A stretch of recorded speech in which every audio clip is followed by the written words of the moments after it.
Hey, how you doing? This is Adam Post, publisher of more than 1,000 comic books and marketing expert covering Ben & Jerry's going absolutely super woke. They've always been this social justice, socially conscious, Bernie Sanders kind of company. However, they've gone a little bit too far this time, and now they've done it during this new Bud Light boycott, Target boycott culture. Ben & Jerry's has gone full Bud Light on Independence Day, July 4th. They actually sent a tweet demanding that the U.S. return stolen indigenous land, all of it, that the entire country was stolen from indigenous people, starting with Mount Rushmore to the Lakota Indians. It's a little bit unrealistic. And of course, the number one thing that becomes obvious is when these multi-millionaire people start to say, hey, let's have everybody give away all their property. Let's give it here. Let's give it there. Let's redistribute it completely until everyone has nothing. Except us, the multimillionaires, who will fly around in jets and do whatever we want to do and live rich. It does make you wonder if these people ever do look in the mirror. Let's get into the story. Before we do, please be sure you are subscribed to the channel. Click the bell for notifications. Give me a thumbs up. I'm trying to get to 50,000 subscribers, so if you can subscribe, please do subscribe. Coming from the Daily Mail, Ben & Jerry's customers call for a boycott after woke ice cream makers' July 4th message demanding the U.S. return stolen indigenous land, starting with Mount Rushmore to the Lakota Indians. The ice cream company Ben & Jerry's sparked outrage with a July 4th tweet calling for the United States to return stolen indigenous land, starting with giving Mount Rushmore back to the Lakota Sioux tribe. The company, which was founded by longtime Bernie Sanders allies Ben Cohen and Jerry Greenwood, but has since been sold to the British multinational conglomerate Unilever, tweeted this message to its 494,000 followers. And just so you understand how big Unilever is, it's a major company. It's a $131 billion company. Not too big to get boycotted, but still, it is a big company. So these are people sitting on millions and millions and millions of dollars. Here's their tweet. Quote, "This 4th of July, it's high time we recognize that the U.S. exists on stolen indigenous land and commit to returning it," the company's official account wrote before suggesting Mount Rushmore should be handed back to its original owners. The tweet sparked immediate outrage on social media, with many disgusted customers using the hashtag boycott Ben & Jerry's hashtag to slam the message as an anti-American sentiment on a day meant to celebrate the United States. I understand that there's going to be some push and pull over how did the United States kind of come into being? Was it treating everyone fairly when it did? Sure, I get it, but July 4th, Independence Day, is a very important day in American history. And to send tweets around like that from a corporate account, that really is asking for a boycott. One commenter compared the statement to Bud Light partnering with transgender influencer Dylan Mulvaney, which resulted in the beer giant losing more than $30 billion worth of market value.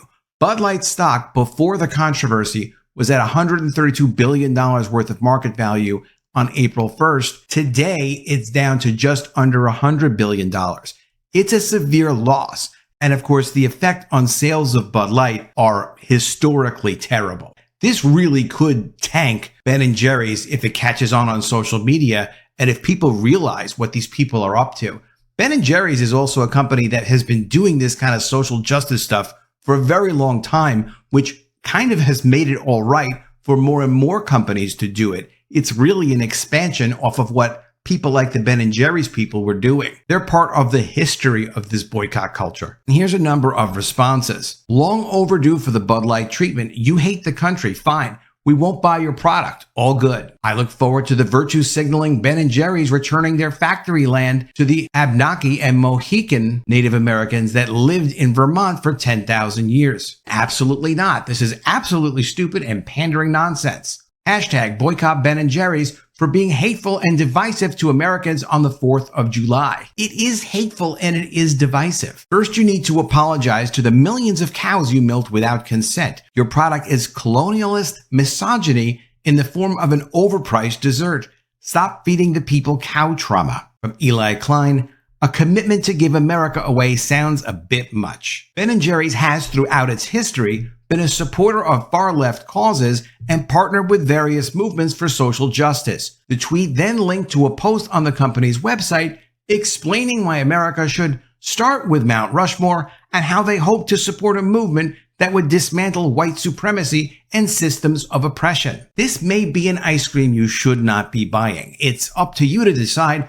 I never like to tell people what to do, but I'm getting more and more uncomfortable with this company the more this story goes on. Quote, the 4th of July. Who doesn't love a good parade, some tasty barbecue, and a stirring fireworks display? The only problem with all that, though, is that it can distract from an essential truth about this nation's birth. The U.S. was founded on stolen indigenous land, they wrote. They said the Lakota Sioux tribe referred to Mount Rushmore as Pankasila Sakpe, and that the tribe considers the land sacred. Ben&Jerry's also cites treaties that allowed the tribes to keep Mount Rushmore dating back to the 1920s, and a Supreme Court decision that ruled the land had, in fact, been stolen from the Lakota tribe after they staged a sit-in 1970. The court ruled that the Lakota Sioux were due $105 million, but the tribes refused payment, demanding their land be returned. The ice cream giant then announced its support for the Land Back movement, which it says is about restoring the rights and freedoms of indigenous people. It's about dismantling white supremacy and systems of oppression and ensuring that indigenous people can again govern the land their communities called home for thousands of years. Cohen and Greenwood were longtime supporters of Democratic Socialist Senator Sanders, Bernie Sanders,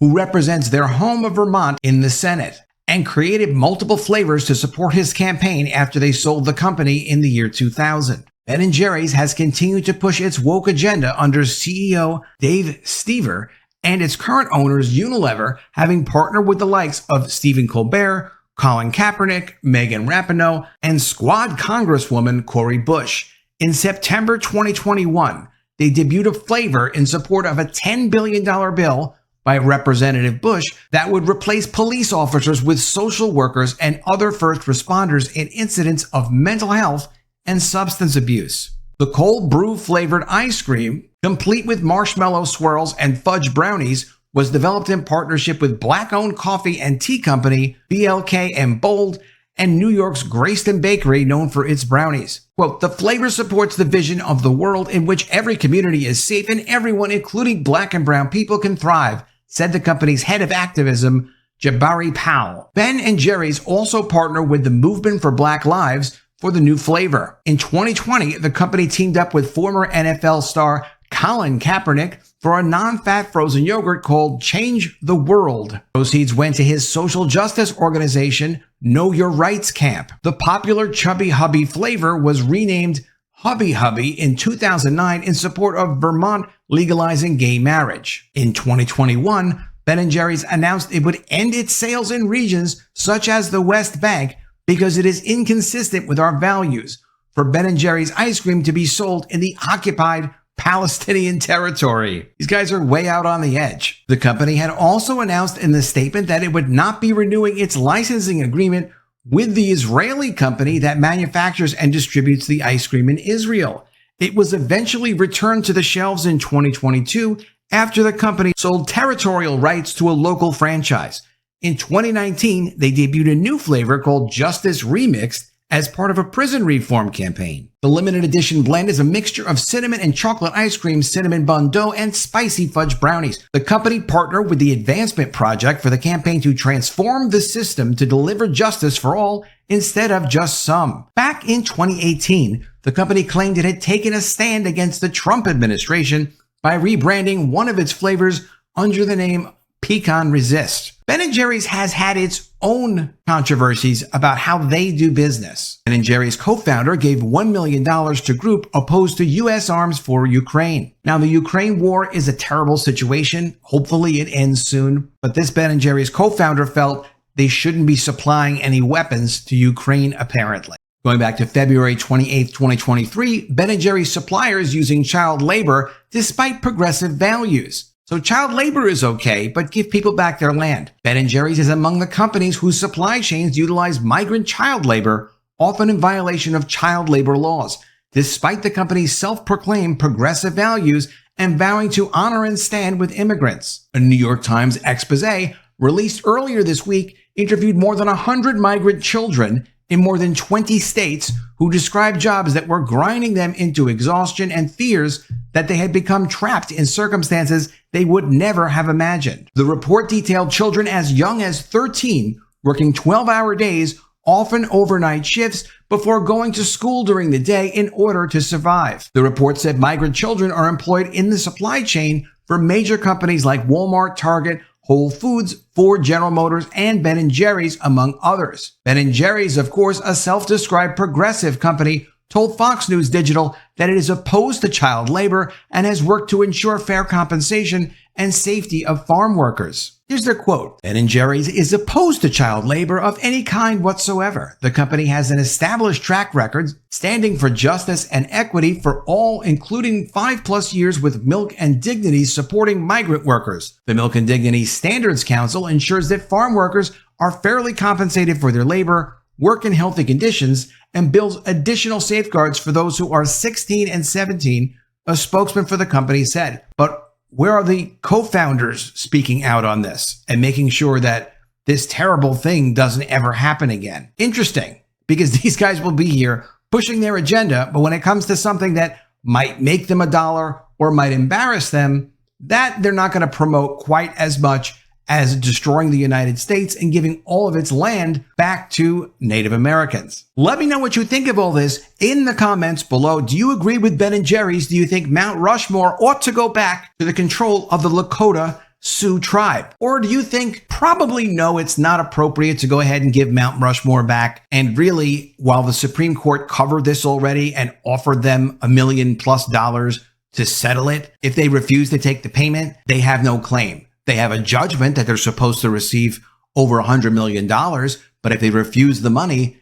there's nothing that can be done. Let me know what you think of all this in the comments below. Always love to see your ideas. Please be sure you are subscribed to the channel. Click the bell for notifications. Give me a thumbs up, and I'll see you again soon with another video. And if I don't see you, I will miss you.